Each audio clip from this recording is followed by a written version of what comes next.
सीतापुर नामक एक गांव था। वहाँ भारी बारिश होती रहती है। रामू और उसका परिवार भी उसी गांव में रहता था। रात भर रामू खेतों में लगा रहता है ताकि पानी निकाल सके, क्योंकि उसे अगले दिन फसल के लिए बीज लगाने थे।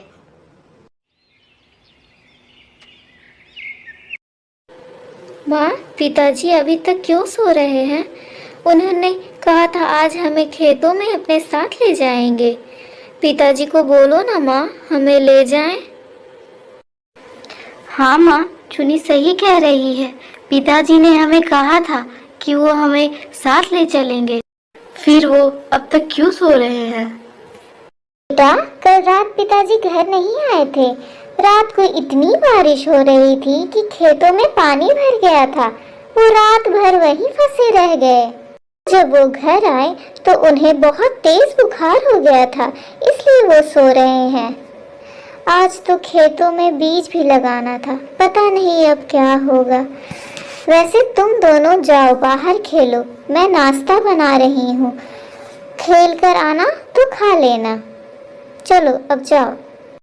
इतना कह सुमन खाना बनाने लगती है और दोनों बच्चे बाहर चले जाते हैं। चल मुन्नी, मैं और तू दोनों मिलकर बीज लगा देते हैं। पिताजी देखकर खुश हो जाएंगे, फिर हमें खिलौने भी दिलाएंगे। मैंने पिताजी को बीज लगाते हुए पहले भी देखा है।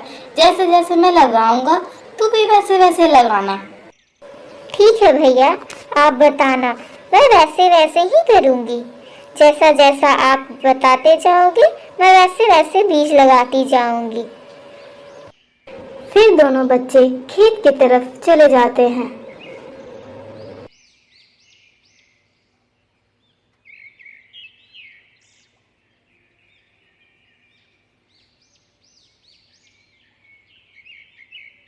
भैया, इनमें से हमारी खेत कौन सी है? मैं तो पहली बार आ रही हूँ। ये वाली है। अब चल जल्दी जल्दी बीज लगाते हैं, मजा भी आएगा। दोनों बच्चे एक एक कर बीज लगाने लगते हैं। दोनों अपने पिता की तरह बड़ी लगन से खेतों में काम करते रहते हैं कि तभी वहाँ रामू का दोस्त श्याम आता है। अरे बच्चों, रामू कहाँ है? आज खेतों में तुम दोनों क्यों काम कर रहे हो? वो पिताजी की तबीयत खराब हो गई है, उन्हें बुखार हो गया है, इसलिए मैं और भैया यहाँ बीज लगाने आए हैं ताकि पिताजी की कोई मदद हो सके। वाह बच्चों, तुम दोनों तो बड़े ही समझदार हो। मन लगा कर करो, मेहनत का फल कभी जाया नहीं जाता। अच्छा, तो मैं चलता हूँ, तुम दोनों अपना काम करो।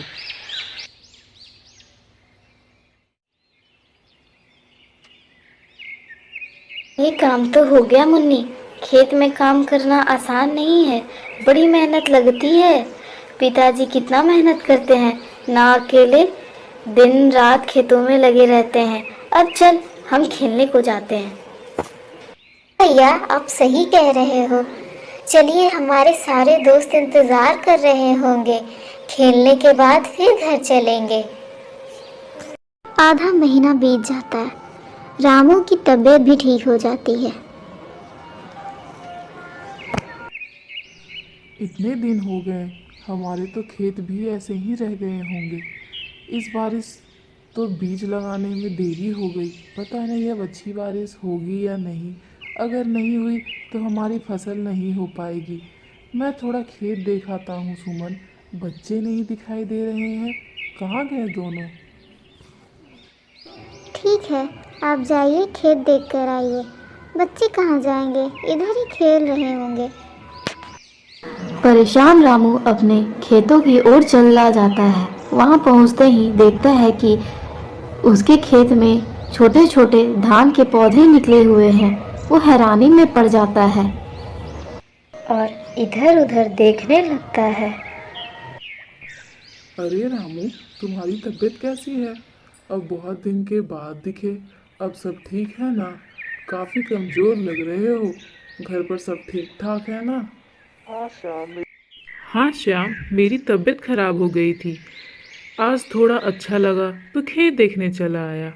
यहाँ आया तो मैं हैरान हूँ कि मैंने खेतों में तो बीज लगाया ही नहीं, फिर पौधे कैसे निकल आए। रामू, ये सब तुम्हारे दोनों बच्चों ने किया है। जब तुम बीमार थे वो दोनों यहाँ आए थे। दोनों ने बड़ी मेहनत और लगन से बीज लगाए और हर दिन खेतों को देखने भी आते थे कि कहीं चिड़िया बीज न चुग कर खा जाए।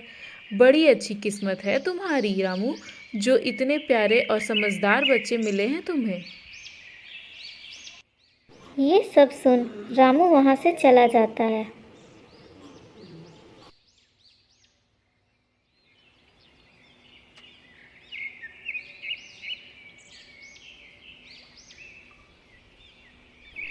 मुन्नी, राहुल, आज सुबह सुबह मैं खेत देखने गया था। वहाँ मुझे श्याम मिला। वो बता रहा था कि तुम दोनों ने खेतों में बीज लगाया है। क्या ये बात सच है? जी पिताजी, श्याम चाचा सच कह रहे थे। खेतों में बीज मैंने और भैया ने लगाया है।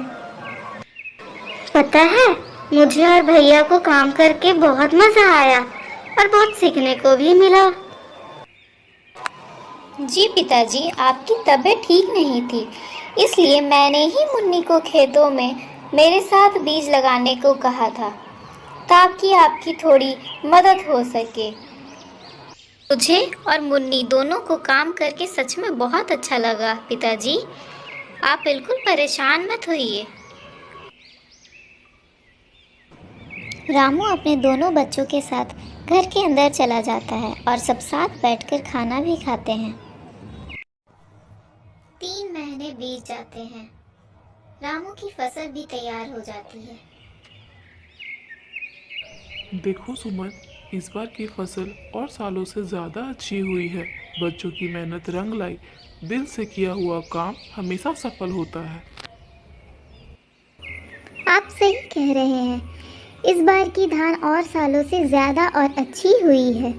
बच्चों ने इस बार बहुत मेहनत किया है।